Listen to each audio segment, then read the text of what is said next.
headlines, reports indicate increase in abductions since May 29. Residents begin to harvest as peace gradually returns to farming communities in Katsina. 7 dead, 3 injured in Osun auto crash. And away from Nigeria, Hamas says overnight Israeli air raids kill 55 people in Gaza. Hello and welcome to Trust TV News Update. I'm Aisha Salihu.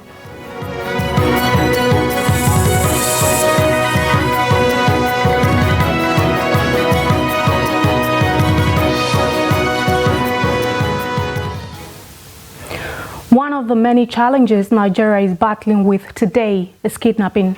However, like many of the challenges, kidnapping is not new, but it seems to have evolved and increased in intensity.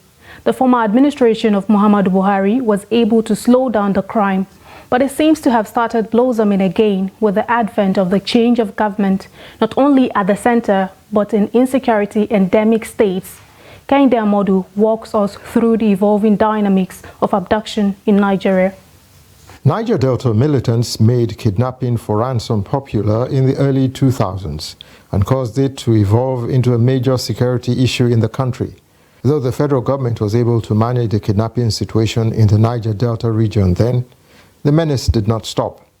In fact, in recent years, reports have shown that kidnapping is on the rise across all regions in the country, with an average of 3,000 persons abducted almost every year in the last 3 years. A recent report proposes that despite struggles of Nigerian security agencies to contain kidnapping for ransom, the number of these abductors apprehended or killed has not served as a credible deterrent to would-be actors. Payment for ransom is what developed into kidnapping, because initially the bandits were just criminals that just go and harass people, collect whatever they need to collect. They were not kidnapping initially. But now when they start kidnapping and start asking for ransom, and we kept paying this ransom, they have enough money to fund themselves, to buy more machines, buy more weapons, and continue to do their business. Though religious mantra and agitation against marginalization has often been the starting point for kidnapping targets, what has become glaring over the years is that financial gain and sheer greed has fueled the industry. So until we are able to break that link between paying ransom and going after these beggars and getting our people out of there, and we saw what happened in Israel, this Hamas recent one. They went in, they did not pay ransom, they did not negotiate, and freed 250 Israelis. What has also been noticed is a shift from the original theater of war. Zamfara, Kaduna, and Niger states used to have the highest per capita abduction rates, often involving mass community abductions. But there has been a major decline in violence and crime in Kaduna, Zamfara, and Niger states, with the severity transferring to other states, while the brutality is being meted out on Nigerians across all 36 states. The major question is, what strategies can security agents adopt to arrest abduction dynamics across the country?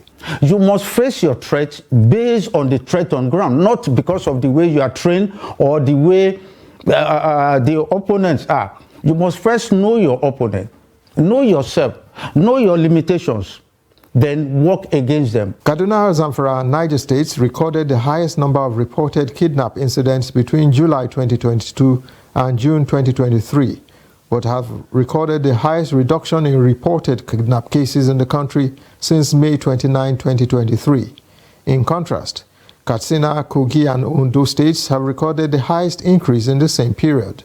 This implies that while security agencies intensify their policing in places like Kaduna, Zamfara, and Niger states, other places like Katsina, Kogi, and Ondo states likely became easy targets for the kidnappers. Experts argue that this buttresses the need to increase the number of security personnel in the country to ensure adequate policing for all 36 states and the Federal Capital Territory. Kehinde Amodu, Trust TV News.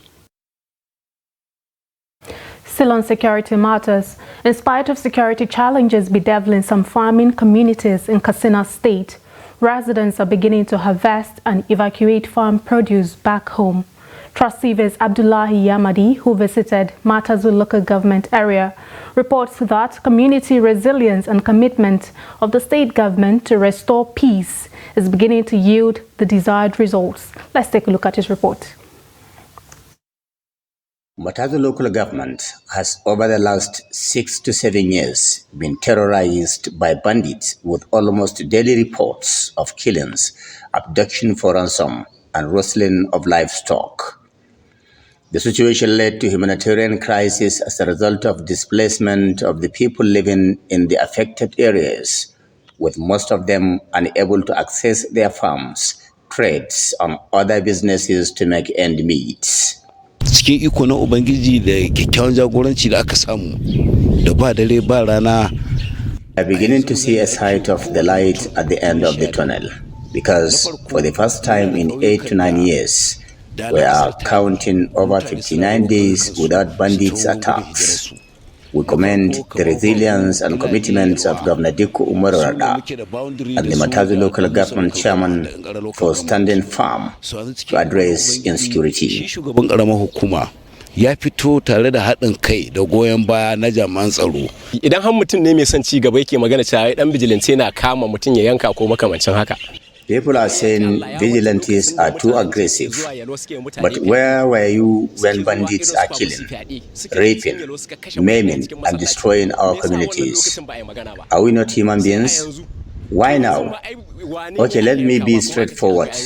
We have been empowered by our governor and chairman to deal with anyone found aiding and abetting bandits. No more, no less. However, the situation is gradually changing with the recent commitments by the Dikko Rada administration, which rekindled hope among the people through improved efforts at confronting the security challenge. There are indications that with the gradual return to normalcy, over 4,000 internally displaced persons in Matazu town have now returned to their local communities, which were earlier deserted. Specifically, we have communities of Ilali, Yelwa, Fafu, of which almost all of these communities have relocated to some other communities. But with the present intervention and security measures being put in place, those communities are returning to their habitats. Like in Yelwa, I believe nobody slept in Yelwa before a month back now. But now we are having a daily report that people are returning to their communities, and their schools and hospitals have started to resume full operation. Residents are hoping that the state government would sustain the current efforts in dealing with bandits and their collaborators through effective synergy with other northwestern states. Abdullahi Yamadi, Trust Television News, Katsina.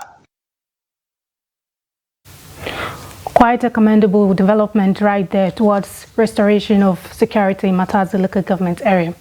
Now, the Chief of Army Staff, Lieutenant General Tarid Lagbaja, has assured Nigerians of renewed vigor from army formations in combating the myriad of security challenges bedeviling some parts of the country. The Army Chief, who was the reviewing officer, disclosed this at the passing out parades of 85 regular recruit intake held at Depot Nigerian Army, Zaria. The report. The Chief of Army Staff said the passing out of 6,315 recruits will bridge one of the gaps identified by the Army in its fight to tame insecurity. Lieutenant General Lagbaja assured that in the coming days, the law-abiding citizens will witness renewed stability and an atmosphere of peace to enable them go about their lawful businesses. Less than 5 months into Mr. President's administration, the Nigerian Army has received substantial support in the area of training, equipment procurement, and troops welfare. In the same way, I must appreciate the Honorable Ministers of Defense and members of the National Assembly for their passion for ending the current state of insecurity in the country. I assure Mr. President and all well-meaning Nigerians of the Nigerian Army's resolve to work with its sister services and other security agencies to create the right security environment for the safety of lives and properties, as well as economic prosperity. He said the new soldiers are coming into Nigerian Army when the country is faced with myriad of security challenges. The Army chief told the new soldiers that there are a variety of threats that will be posted to manage on the field, including insurgency in the northeast, banditry and cattle rustling in northwest, farmers, herders clash in north central, and cultism in southeast, as well as militancy. Following the assessment of threats that face us in different parts of the country, the Nigerian Army has come to the realization of the gaps. And part of the gaps is the inadequacy of manpower, inadequacy of equipment, and even the quality of the manpower itself. And so what we've done today will go a long way to addressing those gaps that the Nigerian Army has identified in addressing the insecurity that confront us as a country. The Army chief therefore tasked the Commandant Depot, Nigerian Army, and his team to take a few months off from now to the next recruitment to reflect on how to improve training towards aligning the product of Depot Nigerian Army with emerging requirements in the field. He assured that the Nigerian Army headquarters will continue to support the training objectives of the institution through provision of adequate facility and equipment. All of which are required for democracy to thrive. Permit me a moment to once again congratulate the personnel recruits for successfully completing their initial military training. I welcome you to the Nigerian Army of your dreams. However, let me remind you that given the oath of allegiance you took within the week, you have acquired a special status that makes you subject to both civil and military law. Consequently, while congratulating the new soldiers, the Chief of Staff tasked them to exhibit a high sense of loyalty, professionalism, and discipline to enable them succeed. In an interview with newsmen, the Kaduna State Governor, Uba Sani, expressed optimism that the new soldiers will augment the Army's effort in its fight against insecurity. And I have no doubt in my mind what happened today will definitely assist us in addressing our security problem in Nigeria, because we've always been saying that we are lacking the boots on ground. And these 6,000 very energetic men and women will certainly be now posted to various states. The governor therefore raised a special request for the deployment of the more personnel in areas affected by banditry and insurgency in the state to restore peace and stability. Meanwhile, the Nigerian Army has warned religious leaders against making inciting sermons that are capable of escalating violence in Plateau State.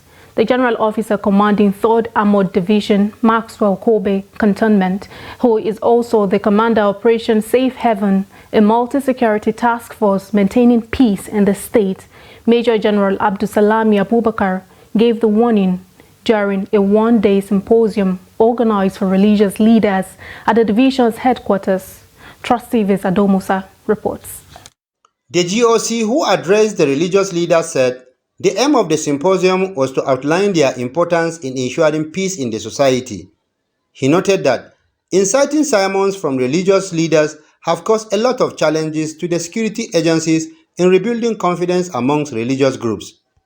The Commander Operation Safe Haven, however, called on the religious leaders to be peace ambassadors and not agents of destruction through their preaching. Religious leaders, as trusted guides and moral authorities, have a crucial role to play in this noble pursuit for peace. The sermons you deliver have a profound impact on the beliefs, attitude, and the actions of your followers. These can either contribute positively to fostering unity and coexistence or provoke divisions. Delivering a paper on the topic, The Effect of Incisive Preaching on the Peaceful Coexistence on the Plateau, the guest speakers, Deputy Chief Imam Jos Central Mosque, Sheikh Ghazali Ismail, and his Christian counterpart, Director of Studies, St. Augustine Missionary School Jos, Father Boniface Nku, said religious leaders have strong potentials to influence their followers and therefore must be cautious in their comments. On the need for religious harmony and the toleration of other faiths, while also educating their clergy and laity on the need to keep their sermons within the realm of moderation and modesty. All of us are trained in our own respective field, but not everybody has a training in interfaith education, and that is very, very important. And at a personal level, peaceful behavior are kindness, respect, and tolerance of others. So we have to respect each other, we have to promote each other, and we have to live peacefully in harmony. As such, we will not have disunity and conflicts.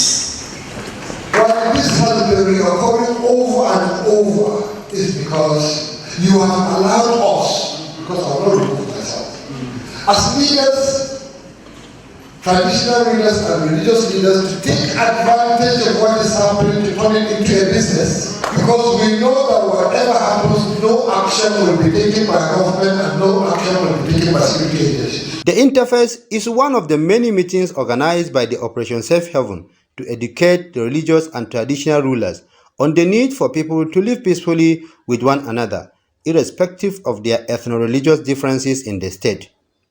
Ado Musa, Trust TV News, Jos.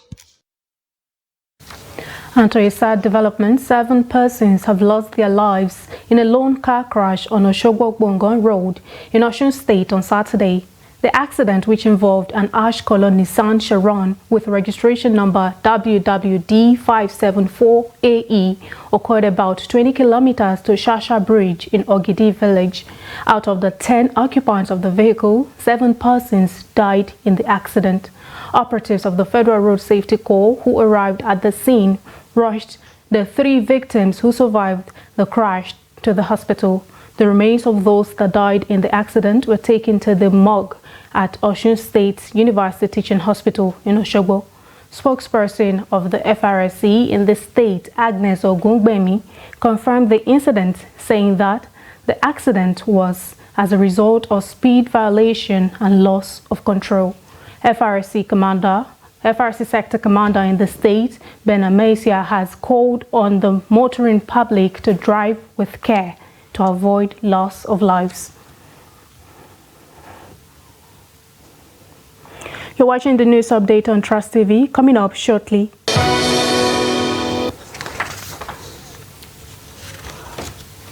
We'll take a look at how students are unable to travel home after semester examination. Details of this story and more to come after the break. We'll be right back. News and developments in Nigerian politics, policy, governance and other critical national issues? Look no further than Daily Politics on Trust TV. Our panel of experts and key people in government provide in-depth analysis and commentary on the biggest stories in Nigerian politics. And 33.3 million Nigerians are suffering from multidimensional poverty. It's a much calmer Buhari than the Buhari who was in the khaki uniform. Naira to Naira exchange rate is higher anywhere in the world. The Naira is higher than dollar exchange rate. So you want to... Since central bank governor you're doing, you must do it fast. The number of casualties we have had, we shouldn't have had. Security as far as Nigeria is concerned, we have wronged. From the inner workings of government to the latest on legislation, rule of law, implementation and democracy, we have you covered. Don't miss out on the latest political news and discussion. Tune in to Daily Politics, weekdays on Trust TV, your source for reliable and unbiased coverage of Nigerian politics.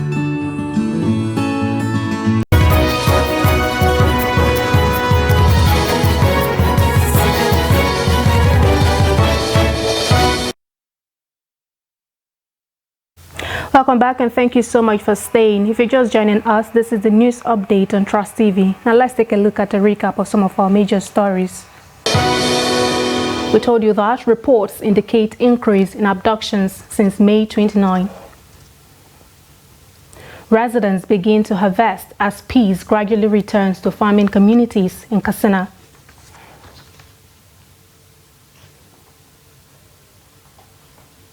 And now moving on to other stories, a cross-section of Nasarawa residents have expressed worry over the high cost of cement despite the reported price slash by one of the leading manufacturers of the commodity. The residents expressed the concerns while speaking exclusively to Daily Trust correspondent in Lafia, the state capital. Recall that Boa Cement, one of the leading manufacturers, had recently announced reduction in their ex-factory price from 5,500 naira to 3,500 naira per bag. The announcement came after Alhaji Abdul Samad Rabiu, the company's chairman, met with President Bola Ahmed Tinubu and pledged to review the price downward. Ilyasu Audu, a civil servant who is building his house in Lafia, said he had put the project on hold owing to the high cost of cement and other building materials. He said with the present economic situation in the country, it is now extremely difficult to engage construction of any kind due to high cost. Daily Trust correspondent who visited some cement retail shops in Lafia observed that the products is being sold between 4,600 naira to 4,800 naira.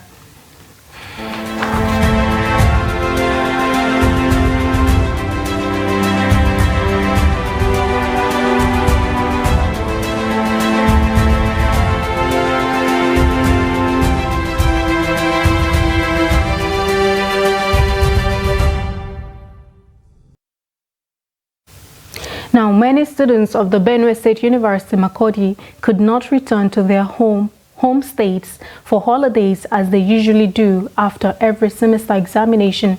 Some of them who live off campus in Gado Villa of Makurdi, the Benue State capital, told Trust TV's Jimmy Azande that they were unable to travel back to their respective destinations due to current economic realities in the country. Let's take a look at the report. Many of the students said they could not afford the cost of traveling back to their destinations as a result of the current hardship being experienced in the country. 100% increase in prices of things had most of us captives. By that I mean, even though we finished exams, we could not go because the amount sent to us, for us to go to our various places was not enough. I'm a victim of that. I finished exam on the 30th of September, and what was sent to me, I checked, calculated, and I saw that if I must insist, then maybe I will not be able to reach home or may not be able to come back. They are worried by the rising cost of transportation occasioned by the sudden removal of fuel subsidy by the government, which also affected prices of goods and services. The last time I traveled down to Kwara State, I paid only 10,000 naira from Benue Links Park. It was Benue Links that I bought it. On the park, I paid 10,000 naira for as in transport. That's how I paid for the ticket. But on my way up, when I was coming back, I just came recently to come and when I was told that the result is up, it was 12,000 naira. There was 2,000 naira increment. Maybe my going back should be around tomorrow, and they're talking about 14,000 from here to Kwara State. So it is very difficult. It is very, very difficult. They said this is the first time they are forced to stay back after the semester examination, despite the desire to see their family members as a result of the rising cost of transportation. This is the first time that we're witnessing such a number of students staying back as a result of not having transport to go back to their various homes to meet their parents or their guardian as a result of the removal of subsidy. So many students have stayed back in their houses in school, while some are packed out of school hostels to stay with their friends in school as a result of not having transport money to go back. Nigerians are facing difficult times since the fuel subsidy removal in addition to hyperinflation, which has significantly affected their purchasing power. While the Nigerian authorities implement measures to cushion the effects of the policy option in form of palliatives, residents of Benue State say they are yet to witness such intervention. Jimmy Azandi, Trust TV News, Makurdi. And now away from Nigeria and to an update on the Israel-Palestine tension. Israel has launched an airstrike on a mosque in the occupied West Bank, with Palestinian officials reporting that at least 2 people were killed in the attack. Israel's military said the strike on the Al-Ansar Mosque early on Sunday killed several members of Hamas and Islamic Jihad who had been using the building as a command center. Footage on social media appeared to show heavy damage to the mosque located in Jenin refugee camp and medics rushing to the scene. The Palestinian Health Ministry said 2 men were killed in the strike. Bottom of form following the strike, some residents received text messages on their phone warning them against collaborating with the Jenin Brigade, one of the largest and most popular groups in the West Bank. The messages also said to keep children inside. The strike came as Israel continued its bombardment of Gaza overnight after military officials pledged to step up air raids on the enclave to minimize risks to Israeli troops ahead of an expected ground offensive. Jenin refugee camp, which is populated by descendants of Palestinians dispossessed of their land during the establishment of Israel in 1948.